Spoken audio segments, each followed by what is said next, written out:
What is good, everybody? Fury here. And earlier today, I did a live stream on Facebook and I started talking about relationships and things. And one of my friends from the neighboring city, she brings up a valid point that people become accustomed and acclimated to chaos in relationships. And they might end up moving on from the person that they were so toxic with and that person was toxic to them. They might move on, but they bring that toxicity and that chaos into the next relationship because they are acclimated to it. And that has to stop. That is the ultimate sign that you have not learned anything from your past traumas, but to be the problem.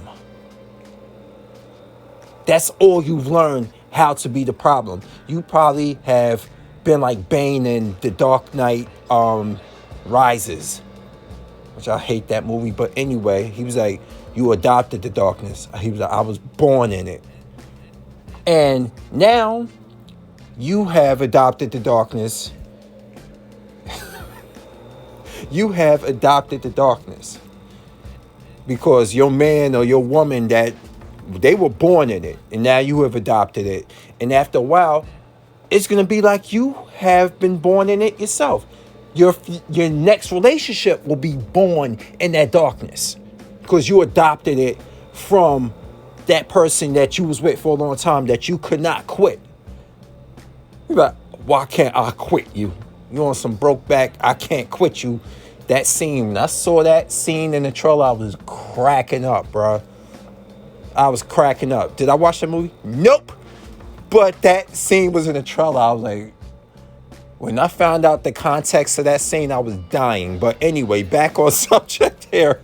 Oh, shit. Oh, man. You have to move on from that. You have to learn from chaos, not become their harbinger of chaos. And a lot of people don't learn how to do that. A lot of people don't learn how to do that. And it ain't just that issue. Also in relationships, you realize some people are just plain old scumbags. Let me tell you, in my Facebook infancy, I used to get online and I used to have an outlet on Facebook to call out what I thought was just straight up bullshit in relationships. I had a place finally where people could hear my opinion on how I felt about women.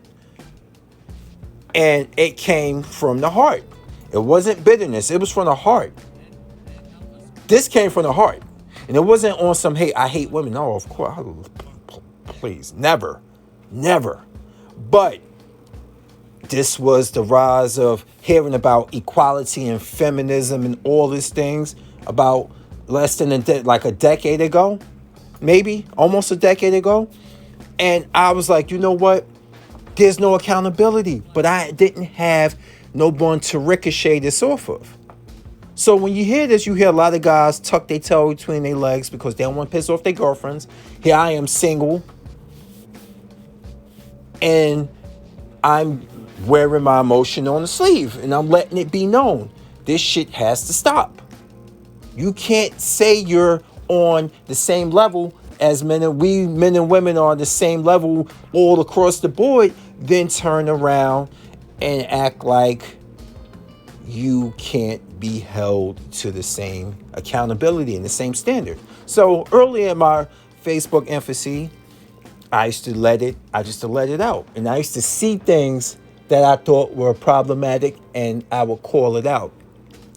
And this is how you know you're talking about somebody and don't even know them from a can of paint. Yeah, I had Facebook friends.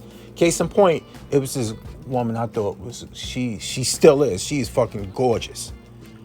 But she's problematic in this aspect. And let me get into it. Don't know her personally from a can of paint. Don't know her at all. Personal life, don't know none of that. But I know the type of women I kept meeting and I was tired of meeting. And when I expressed that, guess who attacked me? The beautiful Puerto Rican baby girl I was talking about, attractive as all hell, was attacking me with little indirect jabs. And also, she was attacking me trying to like dress up a lot of backhanded comments like I'm stupid, like I don't realize what you're trying to do. So that's how you fish out toxic people. And I didn't realize I was fishing her out until it became more and more frequent how toxic this female was. And I didn't know. I did not know. Then it got back to me and I was like, oh, now it makes sense. Now it makes sense. And after she unfriended me, I was like, oh, now it makes sense. Did I cry about that? No. I was like, no, see, exactly the point. You stick to your convictions and you will weed out the people that don't need to be in your life. I don't want, like, as attractive as she may be, you cheat on your man. You cheated on your man and it got back to me how you cheat on your man and you do it because it's fun, you think it's a sport, it's like you don't respect him, so you go out and you taste another dude's lollipop and then you come home and kiss him and you feel like, come on, bruh. Like, that got back to me like, I don't give a damn how gorgeous this woman is. When you hear about some stuff like that, how you get them is how you lose them. Let's say, for example, that was all forgiven. Or something, or I just ignore that and I ended up with her. You think any guy in his right mind would be like complacent and be like, yo, look what she did to her boyfriend just now that she was with just months ago. You think she won't do that to me? And what this ties into about the whole thing about being acclimated to chaos is that you know this is a toxic situation. You shouldn't go into this at all thinking like, you know what, I'm going to be the difference. See, a lot of women make that fucking mistake and they end up in the situation that they're always in, being a baby mama to a loser or to somebody that they just don't get along with. He don't even have to be a loser. They just not meant for each other.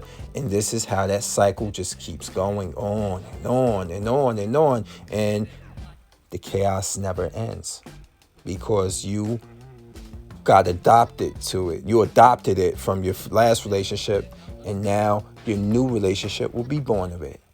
But I digress. Anyway, y'all, Fury, I'm out. Peace.